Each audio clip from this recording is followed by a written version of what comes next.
Shay, thanks for joining us. This is Icing TV. Today is Monday, February 9, 2026. Monday, February 9, 2026. Thanks for joining us on this platform. This is Icing TV, where we discuss everything that has to do with freedom, everything that has to do with security. This is your number one channel where you hear everything live and direct, authentic, legit. Authentic, legit. You don't carry fake news here, no attack, no tribal by God, no nothing. You're welcome. The US, they have they have released another bang, bang, bang, bee. And that's why I say every one of you should come and listen and hear it again. And you know that on this channel, we say it the way it is. We don't minus, we don't hurt. Exactly the way it is. That is what we discuss on this channel. This is Icing TV. You're welcome live.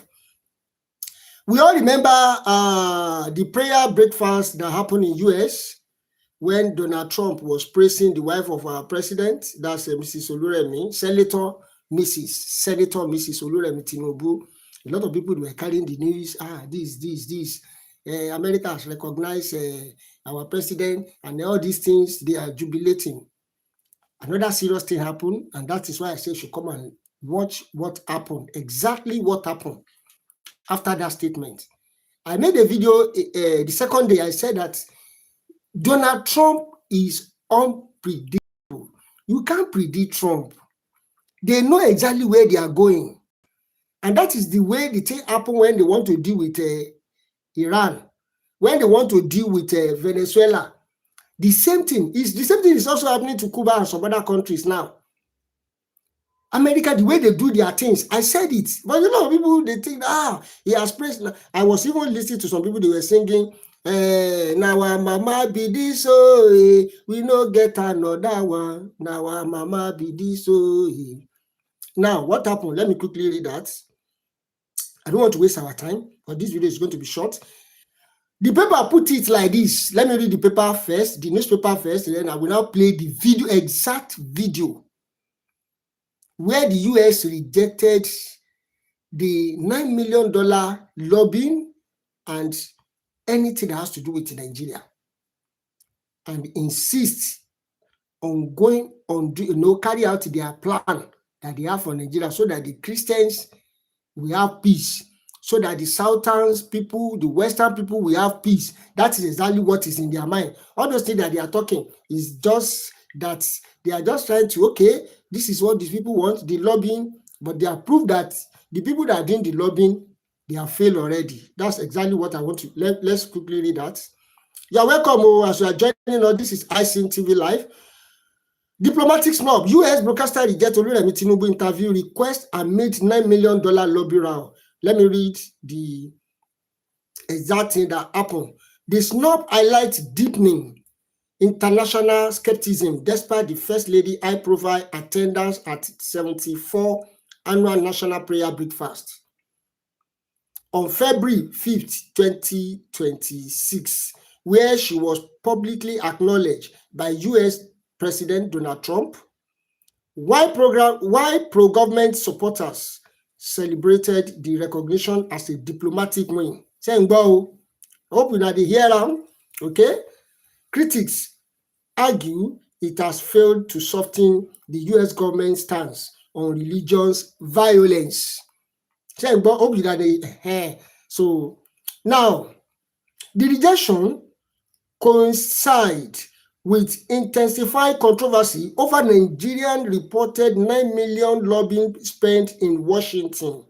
The contrast US lawmaker recently condemned the Nigerian government for hiring a DC high lobbying firm for $750,000 per month, totaling $9 million, to banish its reputation, misplaced priority. Opposition parties, including an African Democratic Congress, that is ADC, have slammed the expenditure as moral blindness, arguing that the snub should have been used to addressing deepening security and economic crisis in Nigeria at home rather than the propaganda abroad. Now, you can hear that the lobbying firm, they have spent that money. But what happened is that the our first lady wanted to have an interview on one of the channel over there, one of the media houses, and they said they cannot give anybody that is after propaganda. They cannot allow them to come and be using their platform, because they said that they know that they are paying money to some people to portray Nigeria, and everybody, they are seeing it. The international media, even Al Jazeera, they are carrying the news. Why won't they even carry the news? Because that is what they even like to be carrying up and down. All of that social media, the media houses, big media houses, they are seeing it. All of them are carrying. Look at what happened in Kuala. Look at what happened recently. Look at what happened yesterday again. So they said they are seeing it, that they don't want them to use their platform for propaganda. That is the main reason why they did not allow. That is the main reason why they did not allow the wife of the president, that is Senator Mrs. Oluremi Tinubu, to come and be using their platform. That they don't want their platform to be used for propaganda. That they already know that Nigeria is all about propaganda, propaganda, propaganda. And they have insisted that what they want Trump to do, that Trump must surely do it for peace to reign in Nigeria. That they cannot continue like this. Nobody talk am, and then talk am. Let's listen to the video. Let's listen to the video so that you not say, because I always tell you that anything you hear on this channel is authentic.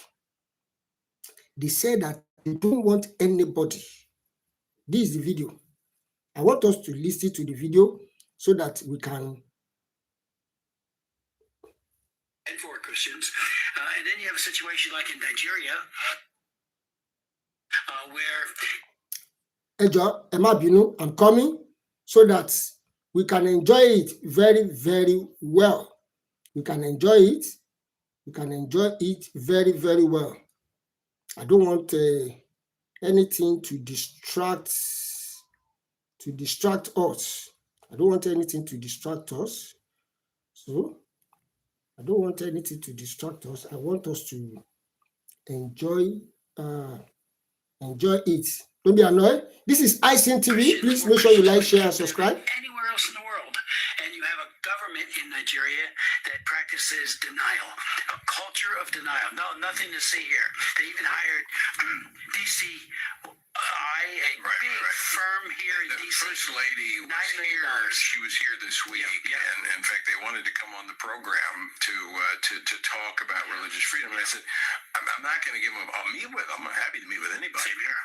But I'm not going to give them a platform to cover up what they're doing in Nigeria. That's just what it is, a massive cover-up. You know, I met with a big delegation that came in, and it went for almost 2 hours. And the Attorney General of Nigeria said that this Bishop Anabe, who I had at 2 of my hearings, you were there, you testified right next to me. Right next to you. Oh, man. He said, oh, he's a liar. And I said, oh, stop that, you know. And then they always do the thing, well, my wife's a Christian, or I'm a Christian, and my husband, you know, it's like, don't tell me that.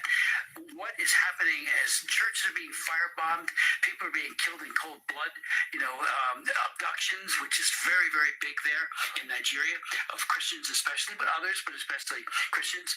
And there's this assault on faith that has gotten worse. Obama did nothing.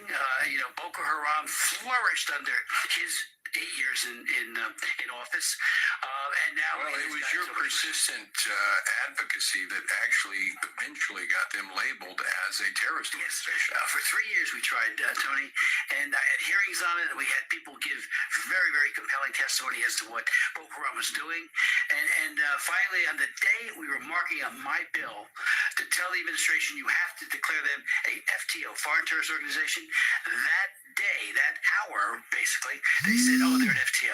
Yeah.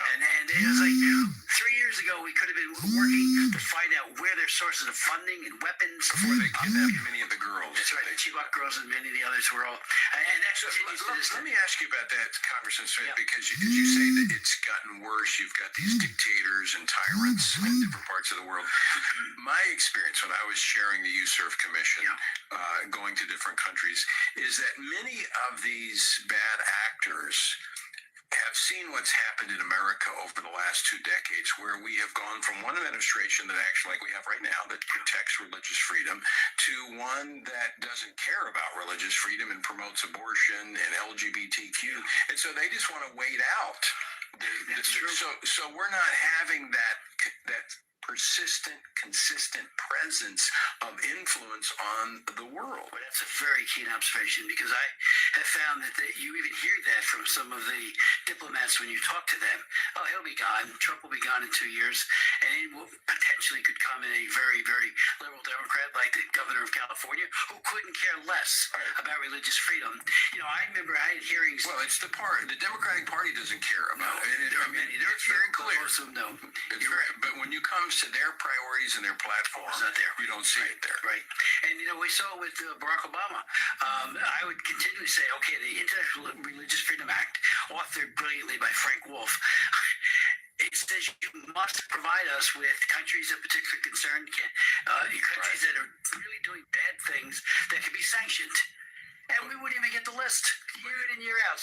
But that legislation also says that religious freedom will be a priority in our foreign policy. Exactly what it says. A core. Absolutely, it says that. And now, if you listen to everything that they are discussing, you can see that Americans, they know exactly. They know what they are doing. No.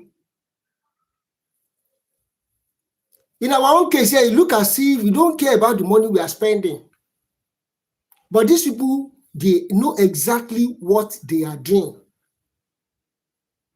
Because the information is everywhere on the internet. Irrespective of no matter how you say you want to package it. It's everywhere on the internet. One of the American, this guy, there's one guy that came to Nigeria that said he want to build hospital and some other things for them, or market and some other thing, whereby they said the governor of the state asked them to go and bring how many millions of naira then? Because they want to assist your people, something that our own government failed to do, something that our own governor failed to do, something that our politician failed to do. Somebody come from America. Now, you want that kind of person to go and be saying something good concerning Nigeria? That is why the money they have paid failed totally. Because what is happening is, everybody is seeing it. Everybody is saying it that Nigerians cannot work. And the only solution that the Nigerians are asking the US to do now is to break it up. I know many people will not agree with that. Many people may not like it. But the only thing that will bring peace is to break it up. And that is what the US are working towards. When USSR, some people say they just seem indivisible, USSR, they split into many countries, maybe 15 or 14. So we have seen countries that are split up peacefully. We have some that are split up peacefully. We have some that are split up violently. When some minority, when some they are trying to suppress the majority. And the way the game is going now, it shows that these people are not ready to back down. And that is why the US need to work on that. Let me hear your own comments in the comment section concerning what happened. We have already seen that the lobbying has failed. What is your own opinion? Let's meet in the comment section. This is Icing TV. About like the video, about share, about subscribe to This is Icing TV. Please make sure you like, share, and subscribe for more updates. Thanks for watching. Icing TV,